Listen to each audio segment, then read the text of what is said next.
శ్రీ గురుదత్త జై గురుదత్త. శ్రీ మహాగణాధిపతయే నమ. శ్రీ సరస్వత్యై నమ. శ్రీపాదవల్లభాయ నమ.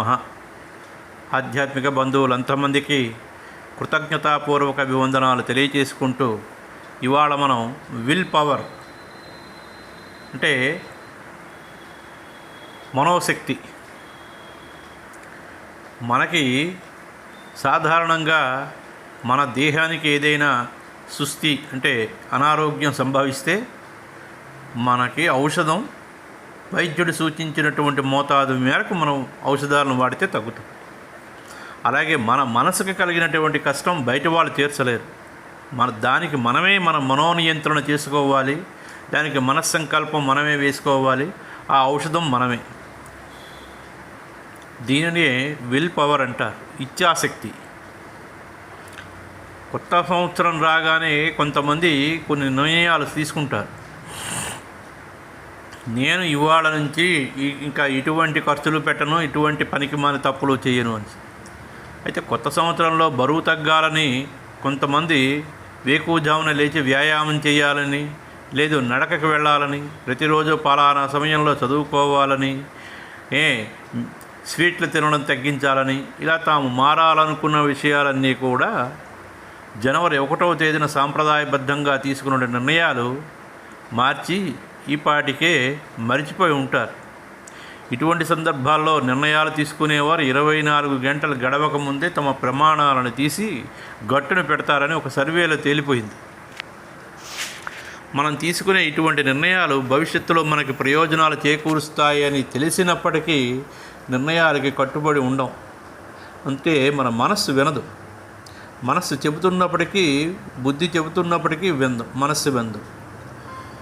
మొదటి రోజున్నంత దృఢ నిశ్చయం ఆ తర్వాత లేకపోవడం, అవి కేవలం ఉద్వేగభరితమైనటువంటి మాటలుగానే మిగిలిపోవడం చాలామందికి నిత్యం అనుభవమే.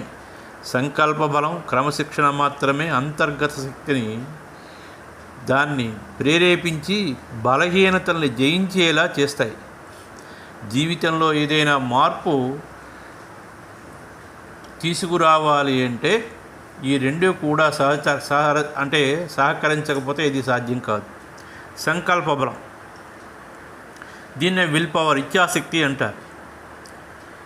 సంకల్ప బలం కలిగిన వాళ్ళు మానసిక బలహీనతలకి దూరంగా ఉండి సోమరితనాన్ని వాయిదా మనస్తత్వాన్ని ఆమడ దూరంలో ఉంచుతారు. అంటే వాయిదా మనస్తత్వాన్ని, రేపు చేద్దాంలే, ఎల్లుండి కడదాంలే, రేపు కడదాంలే, అవతల రోజు కడదాంలే, ఇవన్నీ వాయిదా పద్ధతులు. నిజంగా తెలివైన విద్యార్థి వాయిదాలను ఎప్పుడు వేసుకోడు. ఏ రోజు చేయవలసిన పని ఆ రోజు చేసుకుంటాడు. జీవితంలో తమకంటూ ప్రత్యేక శైలిలో ఉంటూ విజయం వైపు ప్రయాణం చేస్తారు. అనవసరమైనటువంటి పనికిరాని అలవాట్లకు బానిసలు కారు. వారిలోని అంతర్గత శక్తి వారిని ఉద్వేగాలకి గురి కాకుండా, మార్పుకి వ్యతిరేక ధోరణిని వ్యక్తం చేయనీయకుండా వారిని మానసిక బలవంతులు తయారు చేస్తుంది. క్రమశిక్షణ అనేది సంకల్ప బలంతో కలిసి పనిచేసే మానసిక శక్తి. ఇది అనుకున్నవి సాధించే ప్రయత్నంలో భాగంగా సమస్యలను ధైర్యంగా ఎదుర్కొనే మానసిక, శారీరక, ఆధ్యాత్మిక శక్తినిచ్చేదే క్రమశిక్షణ. ముఖ్యంగా క్షణిక సుఖాలను దూరంగా ఉంచి ఉత్తమ నిర్ణయాలను తీసుకునే శక్తిని కూడా ఇస్తుంది. ఉదాహరణకి, క్రమశిక్షణ కలిగినటువంటి విద్యార్థి సంకల్ప బలం తోడైతే గంట సేపు టీవీ చూసే కన్నా చదువు మీద పెట్టే సమయం వల్ల ప్రయోజనం కలుగుతుందని, పొద్దున్న ఇంకా నిద్రపోవడం కన్నా వాకింగ్ చేయడం, యోగాభ్యాసం చేయడం ఉత్తమమని తెలుసుకుంటాడు. సంకల్ప బలం, క్రమశిక్షణ తోడైతే మనిషి తన ప్రవర్తనని, చర్యలని, ఉద్వేగాలని అదుపులో ఉంచుకునే చైతన్య స్థితిలో ఉంటాడు. అవి లేని వారు వాటికి బానిసలవుతారు. మన విషయంలో ఆలోచించుకున్నట్లయితే ఖచ్చితంగా ఈసారి చేయాలని నిర్ణయించుకున్నటువంటి పనులు ఎన్ని వాయిదా వేసుకున్నారు, ఒక పని మొదలుపెట్టిన తర్వాత వదిలేసిన అనుభవాలు ఉన్నాయా, పై బలహీనతల నుంచి బయటపడి అనుకున్న పని అనుకున్న సమయంలో పూర్తి చేసినప్పుడు కలిగే విజయగర్వం, మానసిక తృప్తి, తత్సంబంధిత ఫలితాలు అనుభవిస్తేనే తెలుస్తుంది. ఇలా భావాన్ని అదుపులో ఉంచుకుని క్రమశిక్షణతో జీవించడం అంటే జీవితాన్ని నిస్సారంగానో నిస్తేజంగానో గడిపినట్లు అనుకుంటారు కొంతమంది. నిజానికి ఇలా జీవించడమే అనవసరపు ఆలోచనలు దూరం చేసి ఉత్సాహంగా ఉండడం అంటే మరీ సంకల్ప బలం. క్రమశిక్షణను ఎలా పెంచుకోవాలి, వాటిని తెలుసుకుని అభ్యాసం, సాధన చేయడం ద్వారా సాధించవచ్చా అన్న ప్రశ్నలకు ఎవరైనా సరే అతి తక్కువ కాలంలో సాధించగలిగినటువంటి విజయాలని సంబంధించినటువంటి చిట్కాలని మనం తెలుసుకుందాం ప్రతిరోజు కూడా. అయితే ఎలా తెలుసుకుంటారు అంటే, దీనికి మనోయంత్రానికి నియంత్రణ అంటారు దీనికి. ఒకసారి ఏం జరిగిందంటే, గురుదేవులు ఎంతటి సంక్లిష్ట భావజాలాన్నైనా సరళంగా నీతి కథల రూపంలో వివరించి విశ్లేషిస్తూ ఉంటారు. మనస్సు చేసే మాయాజలంతో మనిషి ఎలా పతనాన్ని తనే కొని తీసుకుంటాడో ఒకసారి మనం సోదాహరణంగా వివరించి చూసుకోవచ్చు. అవతార పురుషులు మనస్సు కోరే గొంతెమ్మ కోరికలకి మనిషి లొంగిపోతే విపరీత పరిణామాలకి దారి తీస్తుంది. మిత్రుడిగా శ్రేయోభిలాషిగా ఉండవలసినటువంటి మనస్సుకి సరైనటువంటి శిక్షణ ఇవ్వకపోతే అదే మనకు పరమశత్రువై నాశనం చేస్తుంది. నిజానికి మన జీవితానికి సంబంధించినటువంటి విజయ వైఫల్యాలని మనస్సుకి ఏ విధంగా శిక్షణ ఇచ్చామన్న విషయంపైన ఆధారపడి ఉంటుంది. ఈ పరమసత్యాన్ని మనం గ్రహించలేకపోతున్నాం. గంటల తరబడి ప్రయాణించి అలసిపోయినటువంటి ఒక బాటసారి నిలబడ్డానికి నీడలేక విలవల్లాడిపోతున్నాడు. నడినెత్తిన సూర్యుడు దాహంతో నోరు ఎండిపోతోంది. ఎడారి లాంటి మైదానంలో చివరకు ఒక చెట్టు కనిపించి బతుకు జీవుడా అనుకుంటూ దాని నీడను చతికిల పడ్డాడు. అబ్బా, ఎంత అలసిపోయాను, ఇప్పుడు మంచి భోజనం లభిస్తే ఎంత బాగుంటుంది అనుకున్నాడు. అనుకున్నట్లే పంచభక్ష పరిమాణాలతో కూడినటువంటి భోజనం అతని ముందు ప్రత్యక్షమైంది. ఇప్పుడు ఒక చక్కని పరుపు మంచం ఉంటే ఎంత బాగుండును, ఎంత చక్కగా నిద్రపోయేవాడిని అనుకున్నాడు. ఆశ్చర్యంగా వెంటనే చక్కని మంచం ప్రత్యక్షమైంది. ఆ బాటసారి ఆనందానికి అవధులు లేకుండా పోయింది. ఇక మనస్సు పరిపరి విధాల పరిగెత్తడం ప్రారంభించింది. ఎంత చక్కగా మంచం. ఆ బాటసారికి హాయిగా మంచం ప్రత్యక్షమైన తర్వాతన ఎప్పుడైతే మంచం ప్రత్యక్షమైందో ఆనందానికి మరి అవధులు లేకుండా పోయింది. మనస్సు పరిపర విధాలు పరిగెత్తడం ప్రారంభించింది. ఎంచక్కా మంచంపై పడుకున్నటువంటి బాటసారి మనస్సు ఆశలు తొడగడం ప్రారంభించింది. ఈ సమయంలో నాకు ఒక అందమైన యువతి వచ్చి నాకు సపర్యలు చేస్తే ఎంత బాగుంటుంది అనుకున్నాడు. అద్భుతం. వెంటనే 16 ఏళ్ల అందమైన యువతి ఆ బాటసారి పాదాల దగ్గర ప్రత్యక్షమై కాళ్ళు పట్టి సపర్యలు చేయడం ప్రారంభించింది. ఆ బాటసారి ఆనందానికి అంతే ఇంక లేదిక. ఇంకేముంది, తాను ఏదనుకుంటే అదే తీరిపోతున్నానని ఉబ్బి తబ్బి పైపోయాడు ఆ అమాయక జీవి.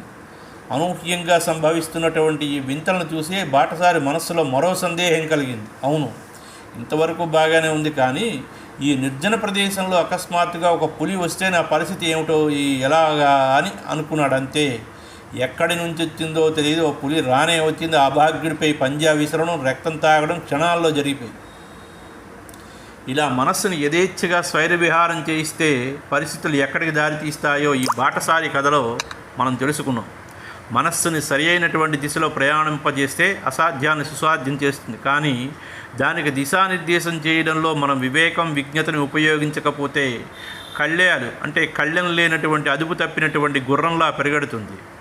ఆధునిక మానసిక విశ్లేషకులు, వ్యక్తిత్వ వికాస నిపుణులు తరచూ ఊటంకిస్తున్నటువంటి విషయం ఏమిటంటే, మైండ్ మేనేజ్మెంటు, మైండ్ మ్యాపింగ్ అంశాలపై ఆనాడే శ్రీ రామకృష్ణ పరమహంసుల వారు, శారదామాత అత్యద్భుతమైనటువంటి దిశానిర్దేశం సూచనలు ఇచ్చారు. మనస్సుపైనే సమస్తం ఆధారపడి ఉందని.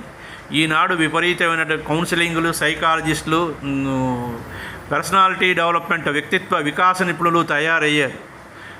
వీధికొకడు ఇలాగ తయారవుతున్నారు. కానీ మన ఋషులు, మన తాలూకా సనాతన సాంప్రదాయంలోనే నిజానికి మన తాలూకా మనస్సు మీదే ఆధారపడి ఉంటుంది. కాబట్టి మనస్సుకి మించిన ఔషధం లేదు అని మొట్టమొదటి నుంచి మనకు చెప్పకనే చెప్పారు. దాన్ని మనం విడిచిపెట్టేస్తాం. కాబట్టి మనస్సుకి సరైనటువంటి శిక్షణ ఇస్తే అది నిరంతరం మన అదుపులో ఉంటూ మన పురోగమనానికి సహకరిస్తుంది. దీన్ని మనం విడిచిపెట్టేసి మన ఇష్టానుసారంగా స్వేచ్ఛగా తిరుగుతున్నాం. కాబట్టి మామూలుగా చూసినట్లయితే శరీరం పరిశుభ్రంగా ఉన్నప్పుడే మనస్సు కూడా స్వచ్ఛంగా ఉంటుంది. స్థూల స్థాయిలో ఉన్న శరీరం పరిశుభ్రం ఉండాలి మనకి. చాలామంది జీవన విధానం చూసినట్లయితే క్రమశిక్షణ రాహిత్యం, నిర్లక్ష్యం, అసత్యం తాండవిస్తూ ఉంటాయి. వాళ్ళు అక్కరలేనటువంటి వస్తువులు, చెత్తా చెదారం ఇష్టం వచ్చిన చోట పారేస్తూ ఉంటారు. అంతేకాదు అక్కడక్కడ ఉమ్మేస్తూ ఉంటారు. ఈ విధంగా ఉండడం క్రమశిక్షణ లేనటువంటి మనస్సును సూచిస్తుంది. ఒక వ్యక్తిలోని నిజమైనటువంటి పరిశుభ్రతను చూడాలి అంటే అతని స్నానాల గేదని పరిశీలిస్తే సరిపోతుంది. అదేవిధంగా ఆ టేబుల్ పైన అంతా శుభ్రంగా ఉండవచ్చు, కానీ టేబుల్ కింద ఉన్న సొరుగుని లాగి చూస్తే అతను క్రమపద్ధతిలో ఉన్నాడో లేదో తెలుస్తుంది. ఆ సొరుగు వస్తువులతో అస్తవ్యస్తంగా నిండి ఉంటే అతని జీవిత దృక్పథం కూడా అలాగే ఉంటుందని అర్థం చేసుకోవాలి. ఆధ్యాత్మిక సాధకుడు మాత్రం అలా ఉండడు. తెలివైనటువంటి విద్యార్థి ఎప్పుడూ అలా ఉండడు. అతని జీవితం, కార్యక్రమాలు ఒక క్రమ పద్ధతిలో ఉంటాయి. క్రమపద్ధతిగా ఉండడం అనేది అతని సహజ స్వభావం అయి ఉంటుంది, అవ్వాలి కూడా. మొట్టమొదట బాహ్య శౌచం కావాలి, ఆ తరువాత అంతఃశౌచం. అంతఃశౌచం అంటే మనస్సుని స్వచ్ఛంగా ఉంచుకోవడం. మన ప్రవర్తనే మన మానసిక స్థితిని సూచిస్తుందని గుర్తుంచుకోవాలి. మనం మాట్లాడే విధానం, స్పందించే విధానం, పనులు చేసే విధానం, విన్నవించే విధానం ఇవన్నీ మన మానసిక స్థితిని తెలియజేస్తుంది. కొన్నిసార్లు ఇతరుల నుండి మనం ఉన్న నిజమైనటువంటి మానసిక స్థితిని దాచవచ్చు, కానీ మన నుండి మాత్రం మన దాన్ని దాచలేము. గుడిసెలో ఉన్నామా, పెద్ద భవంతిలో ఉన్నామా అన్నది పెద్ద విషయం కాదు, కానీ మనం అందరం మన మనస్సులోనే జీవిస్తున్నాము అనేది చాలా ముఖ్యమైనటువంటి విషయం. మన మనస్సే మన మొదటి నివాసం. ఆధ్యాత్మిక దృష్టితో చూస్తే మనం మొదట మనస్సుకే పట్టుబడ్డాం, ఆ తర్వాత శరీరానికి కట్టుబడ్డాం. మనస్సు మొదట జన్మిస్తుందని, కాబట్టి అంతర్గత పరిశుభ్రత కావాలంటే మనస్సును వశం చేసుకోవడం ఎంతో ఆవశ్యకం. అంతఃశౌచం అంటే అంతఃశౌచాన్ని అర్థం చేసుకోవడానికి మన సాధారణ మానసిక స్థితిని పరిశీలిస్తే ఎక్కువ సమయం మన మనస్సు చంచలంగా ఉంటుంది. విచారంతోని, కోపంతోని, ఈర్ష్యతోని మన లోపల ఒక మండుతున్న పొయ్యి ఉన్నట్లు పొగలు కక్కుతూ, మంటలు మండుతూ ఉంటుంది. మానసిక శాంతి కోసం పర్వత ప్రాంతానికో, నదీ తీరానికో, ప్రకృతి సౌందర్యం ఉన్నటువంటి ప్రదేశాలకో వెళతాం. కానీ వ్యతిరేక భావాలైనటువంటి కోపం, దురాశ, అసూయ మన లోపల పొగలు కక్కుతున్నంతసేపు, వాటిని తొలగించుకోనంత వరకు ప్రకృతి దృశ్యాలేవి మానసిక శాంతికి ఎక్కువ దోహదపడవు. అసూయ కానీ, ద్వేషం కానీ మనస్సులో ప్రవేశించినటువంటి వ్యక్తి అశాంతితో నలిగిపోతాడు. ఈ మానసిక పరిస్థితిని సరిచేసుకోవలసినటువంటి అవసరం ఎంతైనా ఉంది. ఈ సరిచేసుకునే పద్ధతి ఆధ్యాత్మిక సాధన అంటారు. నిజమైనటువంటి మానసిక శాంతి, మానసిక స్వచ్ఛతని పొందే స్థితిని మనం తెలుసుకోవాలి. మైత్రి కరుణా ముదితోపేక్షాణం సుఖదుఃఖ పుణ్య విషయాణం భావనాతా చిత్త ప్రసాదనం.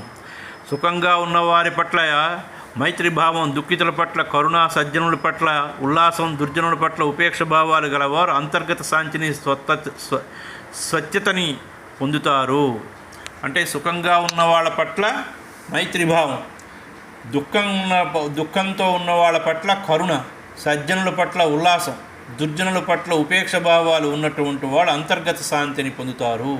మన మనస్సు బాహ్య పరిస్థితుల వల్ల కలత చెందుతుంది. అయితే మనం ఎందుకు మన మనస్సుని కలత చెందడానికి అనుమతి ఇవ్వాలి? మన మనస్సు స్వాధీనంలో లేకపోవడమే మనం ఈ విధంగా తలకిందులు అవ్వడానికి ముఖ్య కారణం. అందువల్ల మనం ఇతరులతో మెలిగేటప్పుడు మన స్పందనలన్నీ క్రమశిక్షణ రహితంగాను, తప్పుడు పద్ధతిలోనే ఉంటాయి. ఈ సమాజంలో జీవిస్తున్నంత కాలం ఇతరులతో కలిసిమెలిసి ఉండాలన్న విషయం మనం గుర్తుంచుకోవాలి. అయితే వారితో ఎలా మెలగాలన్నదే మనం నేర్చుకోవాలి. మన మనస్సు కలత చెందకుండా మన దృక్పథాన్ని అనువైన విధంగా సరిచేసుకోగలిగితే ఇతరులతో చక్కగా ప్రవర్తించగలం. కాబట్టి మన ప్రవర్తనలో సరియైనటువంటి సర్దుబాట్లు చేసుకోవడం చాలా అవసరం. మనస్సుల్ని 4 విధాలుగా విభజిస్తుంది. ఏమిటిది? 1 సుఖంగా ఉండేవారు, 2 దుఃఖంగా ఉండేవారు, 3 పుణ్యాత్ములు, 4 పాపాత్ములు. అంతేకాక 4 రకాల వారికి 4 దృక్పథాలని కూడా తెలియజేస్తుంది. 1 మైత్రి, 2 కరుణ, 3 సంతోషం, 4 ఉపేక్ష. పరిశుద్ధమైనటువంటి మనస్సును పొందడానికి కావలసినటువంటి మొదటి గుణం సుఖంగా ఉన్నవారి పట్ల మైత్రిభావం. సుఖంగా ఉన్నవారిని చూడగానే మనకు సంతోషం కలగాలి. మన మనస్సులో అలాంటి వారి పట్ల అసూయ, అసహనం కలగకుండా జాగ్రత్త వహించాలి. ఇతరుల పట్ల కఠిన వైఖరిని అవలంబించకుండా, వారు ఎలా ఉన్నా సరే ఆ పరిస్థితుల్లోని వారిని విమర్శనాత్మక దృష్టితో చూడకుండా అంగీకరించగలగాలి. ఆ విధంగా చేయలేకపోతే మన మనస్సు అసూయగ్రస్తమైనదని అర్థం చేసుకోవాలి.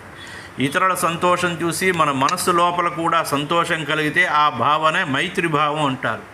మైత్రిభావం కలిగి ఉండడం అంటే మనస్సుకున్నటువంటి వ్యాధిని తొలగిస్తున్నావు అని అర్థం. ఇది